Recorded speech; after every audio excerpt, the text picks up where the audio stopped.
God bless. This is part 3 of my testimony, my journey to Jesus. I had left off part 2 when I was back to my mother's house. Things were good until I was about 7 years old. I went down into my mother's basement, and I remember hearing about 100 voices rushing in my ears. It scared me. It was something that never happened to me before. I was so scared I ran up the stairs crying my eyes out to my mother. Knowing something wasn't right, she told me it was okay and I wasn't crazy. After that incident, it was very common when I went into the basement. I heard it, and it still scared me out of my mind. But I would hum to drown out the voices. One day I felt sick. I started getting very ill, and my right side started really hurting. My mother took me to the doctors, and they thought it was appendicitis.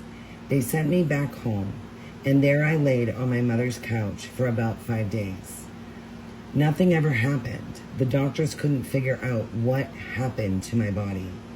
It just disappeared. All the pain just went away. When I got a little older, when I was about 9 years old, I was sleeping over my brother's house. I went out with my sister to get milkshake, and I remember when I came back to my brother's, I wasn't feeling so good. All of a sudden, I started getting sick, vomiting straight blood. My brother had left for work, and I was very sick. My sister-in-law called my sister, and she rushed over and brought me to the hospital. We were about 40 minutes away from my mother. They told my sister they didn't know what was wrong with me. So we left the hospital and went straight to my mother's house. They rushed me up to the hospital in the town I lived in. They had me in the hospital for a week. I remember laying in bed and feeling like something was staring at me. Then I would feel calm after crying.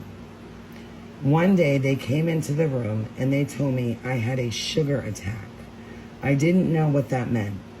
All I knew was that I wasn't bleeding anymore and I wanted to go home.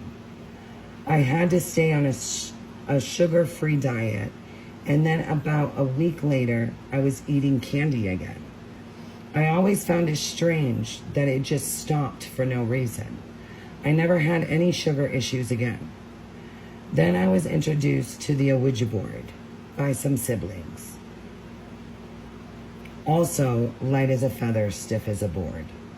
This scared me to death. I was being watched by my siblings not to tell my mother about any of it. She had us going to the Salvation Army on Sundays, but weekends, when she wasn't there, we were talking to the dead on a regular basis. I never knew it was wrong to do this.